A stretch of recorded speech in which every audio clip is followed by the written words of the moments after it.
जनता चाहती है बागडोर दे प्रदेश की, राह तक रही है बहुत देर से अखिलेश की। बात हो विकास की न हो किसी विवाद की, जय समाजवाद की जय जय समाजवाद की, जय समाजवाद की जय जय समाजवाद की।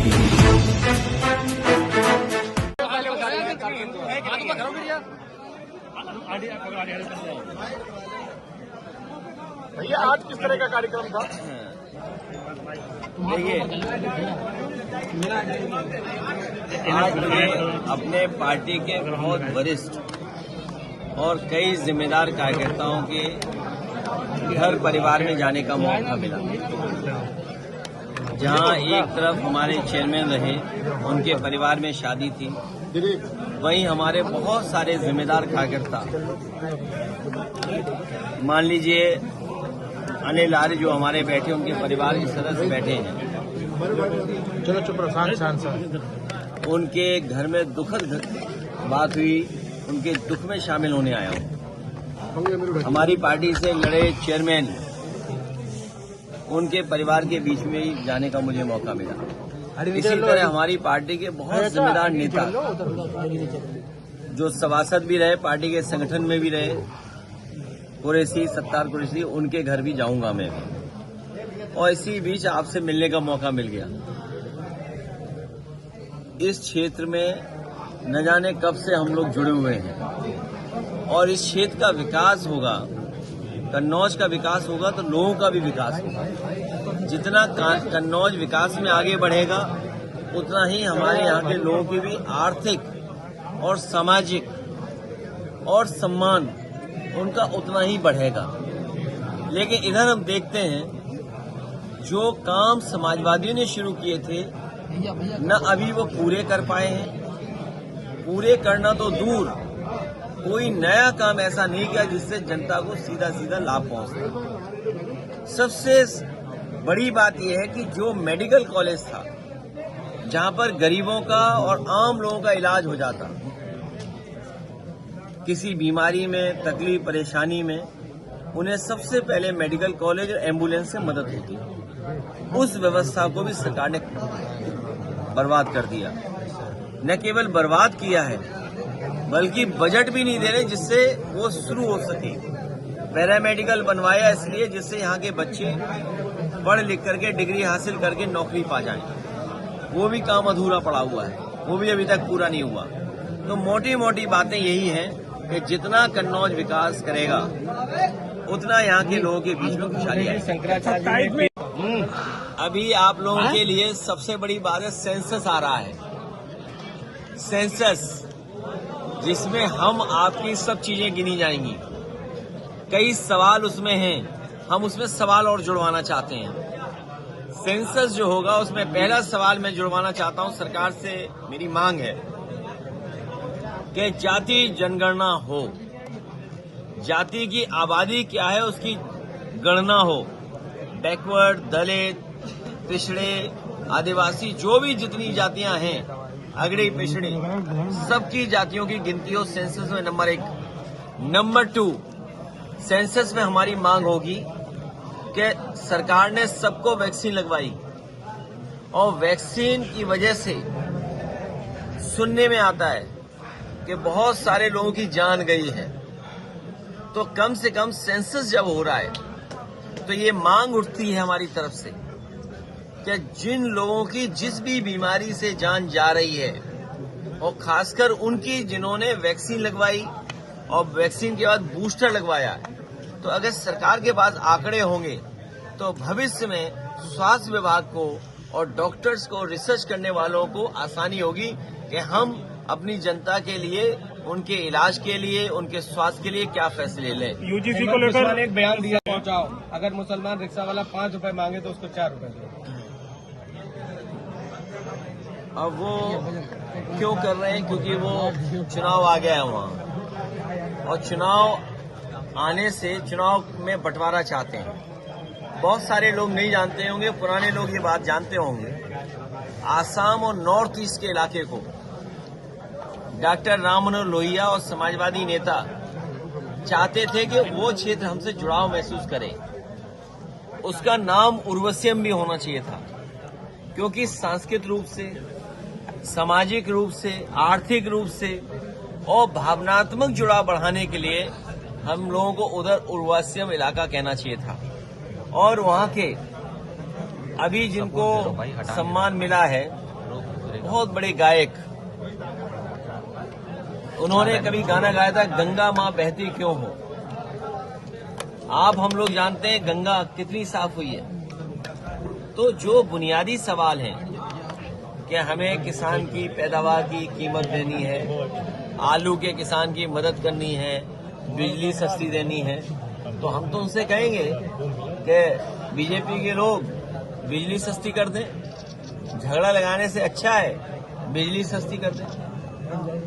भैया क्या योगी से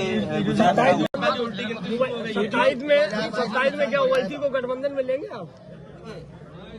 अभी पीडीए ने अभी बीजेपी को हराया है। हाँ, ये बीजेपी को हटाओ भैया। 27 को लेकर देखिए, भैया 27 को लेकर कैसी तैयारियां चल रही हैं? अभी पीडीए ने हराया है। पीडीए की ताकत की वजह से मैं देख रहा हूँ कई लोग पीडीए से घबराए हुए थे। लोगों ने यहाँ तक कहा कि पीडीए की वजह से यूजीसी ले आए। बीजेपी वाले बड़े खतरनाक हैं, ये दूसरे का नुकसान करने के लिए अपना भी नुकसान करना चाहते हैं। तो इसलिए इनकी बातों में मत आओ। पीडीए में सब हैं और पीडीए ने अभी हराया है बीजेपी को। भैया योगी और सुनिए, यहाँ के बीजेपी के नेता क्या कह रहे थे कि अभी तो हमने 3 लाख वोट कटवाया है, कि 3 लाख वोट कटवाया है। यहाँ बीजेपी के नेता बोल रहे थे और फिर कह रहे थे और जिलों में और कटवा देंगे। अब वो जिले बोल क्यों नहीं रहे वो नेता, बताओ। नहीं, नेता बोल क्यों नहीं रहे वो। सर, एफआईआर से किसे फायदा हुआ, आपको हुआ कि बीजेपी को? नहीं, हमारे कार्यकर्ता मेहनत कर रहे हैं और मैं अपने कार्यकर्ताओं को और मेहनत करना। नहीं तो ये बीजेपी के लोग अधिकारियों से मिलकर, चुनाव आयोग से मिलकर के आपके हमारे वोट कटवा देंगे। अगर आपके हमारे वोट कट गए, क्योंकि वोट कटवाना चाहते हैं नहीं, ये हमारा पत्रकार साथी सही अच्छे सवाल पूछ रहा है।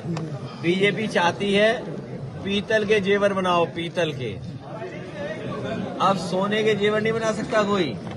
बीजेपी चाहती है कि पीतल के जेवर पहनो, नकली जेवर पहनो। बताओ, सोना खरीद सकते हो? नहीं। चांदी खरीद सकते हो? बड़े लोग खरीद सकते हैं। नहीं, ये नहीं चाहते गरीब अपनी बेटी की शादी में, घर परिवार की शादी में कुछ जेवर दे दे। हमारे पत्रकार साथी ने सही सवाल उठाया है। अब ये जेवर भी नहीं खरीद सकता कोई। ये जो अब से बीजेपी वालों ने सोना इकट्ठा करना शुरू किया है, तब से ये महंगाई सोने की बढ़ गई है। सर, 22 के चुनाव में नुकसान पहुंचाया था। तुम्हें ओवैसी की ज्यादा चिंता है। अरे इनका नाम क्या है? भैया योगी से गुजरात ड्रा हुआ क्या? तुम्हें क्या चिंता है बताओ? तुम हमें वोट देते हो? नहीं, हमको देते हैं। मुझे क्या तुम्हें बताओ, तुम्हें क्या चिंता है? भैया शंकराचार्य ने यूजीसी को लेकर सुप्रीम कोर्ट के द्वारा रोक लगाई गई है। ये हमें खुद वोट देता है। तो अभी पीडीए ने हराया है, तुम बीजेपी चक्कर में। अखिलेश जी, अच्छा, शंकराचार्य सुप्रीम कोर्ट के द्वारा यूजीसी के नए नियमों पर रोक लगाई गई है। यूजीसी को लेकर जो सुप्रीम कोर्ट ने रोक लगाई है, इस पर क्या यूजीसी के कहेंगे? नए नियमों पर रोक लगाई गई है, उस पर आपका क्या कहना है? एफआईआर पे काम बहुत हुआ समाजवादी तरफ से। अच्छा, हमें कुछ भी नहीं कहना, हमें इसलिए कुछ नहीं कहना। अब हम लोग एक कदम आगे बढ़ गए हैं। सेंसस होने जा रहा है। आप बिल्कुल सेंसस बहुत सीरियस लेना। आपके हिसाब से भैया 370 दिन रह गए। सेंसस इसलिए लेना जरूरी है कि उसमें आपका सब कुछ जनगणना होगी और भविष्य में जनगणना के हिसाब से फैसले लेगी और पॉलिसी बनेगी। तो अगर हम जनगणना में और चीजें शामिल करा दें, उदाहरण के लिए जाति शामिल हो जाए या जाति जनगणना हो, तो उससे हमें हर जाति का हक सम्मान दिलाने में आसानी होगी। तो झगड़ा नहीं होगा कभी। बीजेपी झगड़ा चाहती है।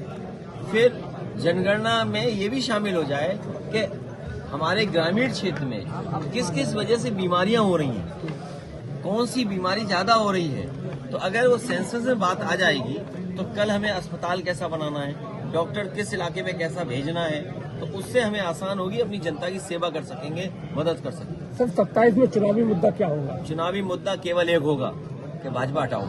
सर जिस तरह से नहीं ये मंदिर आप बनवा रहे हैं तो लाभ मिलेगा क्या?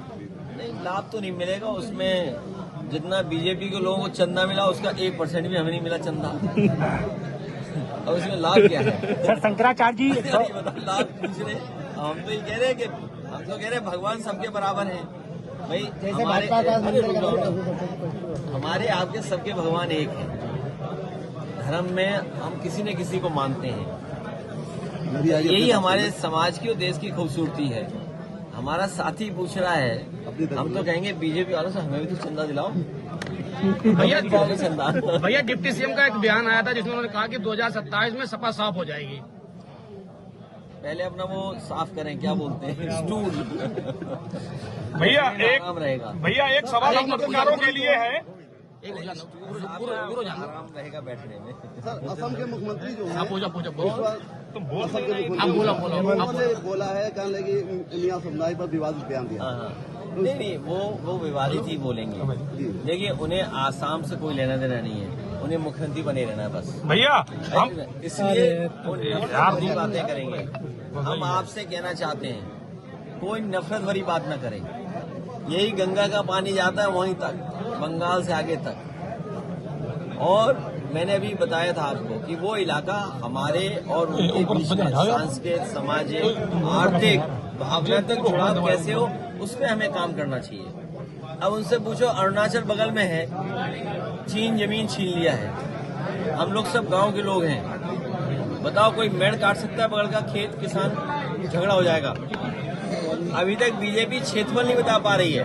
ये जो ज्यादा बातें कर रहे हैं मुख्यमंत्री, कम से कम यही बता दें कि भारत का क्षेत्रफल क्या है। धीरे धीरे कब्जा होता जा रहा है इनकी, चलो। लेकिन ये मुख्यमंत्री ये बताएं भारत का क्षेत्रफल क्या है।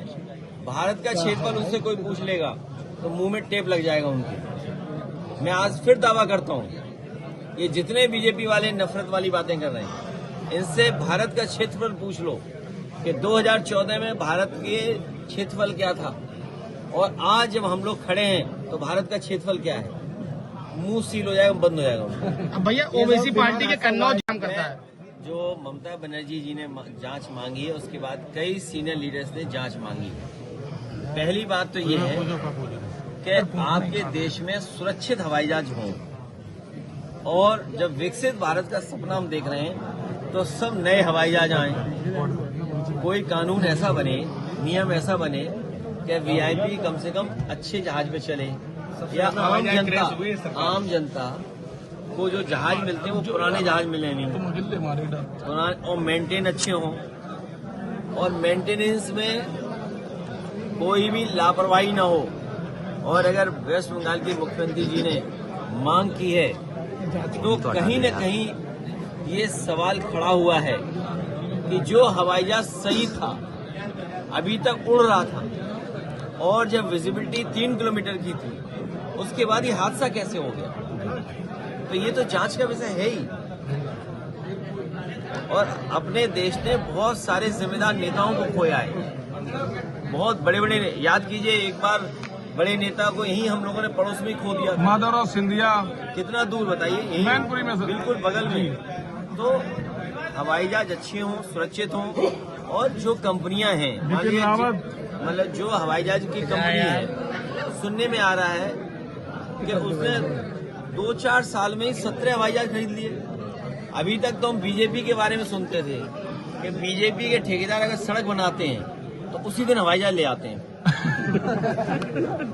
और अभी सुनने में आया है कि जो कंपनी है ये वाली, हवाई जहाज जाने कितने ले आई इतनी जल्दी इतने हवाई जहाज लाना, ये भी तो जांच का विषय है। फंडिंग है, किसकी है फंडिंग?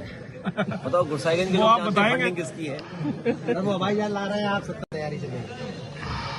जहाँ तक मैं जनता को देख सकता हूँ, पढ़ सकता हूँ, बिजली का बिल का झटका और बेरोजगारी, महंगाई, और जिस तरीके से लूट मची है तहसील पुलिस के माध्यम से, और भ्रष्टाचार है, ये सब समाजवादी पार्टी को वापस ला रहे हैं। भैया एक क्वेश्चन है और बीजेपी की सरकार में तुम बाटी चोखा नहीं खा सकते। भैया भैया बाटी चोखा खाओगे तो तुम्हारी जांच हो जाएगी। गुजरात डरा हुआ है क्या? भैया गुजरात डरा हुआ है क्या? कौन? पत्रकारों के लिए कन्नौज में प्रेस क्लब की हमने मांग की थी पहले, जब आप तो और एक कैशलेस, और भैया हम लोगों के लिए पहले क्वेश्चन रहेगा अब, पत्रकारों के लिए कैशलेस इलाज और प्लस कन्नौज में प्रेस क्लब। नहीं, पत्रकार गलत कह रहे हैं। पत्रकारों के लिए कैश और इलाज। आपने बुलाने कहा था, क्यों नहीं बुलाया? भैया नहीं भैया आपने जी भैया विवेक रुकाओ, आपने बुलाने कहा था, क्या बुलाने बुलाया। आज ही बुलाएंगे सबको। अरे साहब आप हर बार कह के जाते हैं ये बात। अभी आज बोल गया। ठीक है, बोलिए। भैया हम छोटे पत्रकार हैं, बहुत छोटे पत्रकार। अरे हम जानते हैं इसको। ये बेमतलब की बातें करता कभी कभी, ये सब जानता है। अच्छा है। ए सुनिए, ये कह रहा कैशलेस इलाज, कैशलेस इलाज मिलेगा, कैश मिलेगा और आपको एक बढ़िया प्रेस क्लब मिलेगा। कब मिलेगा भैया? भैया हमने ये मुझे नहीं कहना चाहिए कैश, क्योंकि इलाज के लिए कैश मिलेगा। जी नहीं भैया, जिस दिन आपने नामांकन किया था उसी दिन हमने ये कहा था, क्वेश्चन रखा था। इससे सरकार से आपको कैश दिया जाए, इलाज हो आपका किसी भी बड़े अस्पताल में सरकार जल्दी और स्वस्थ हो जाए आप। भैया यूजीसी को लेकर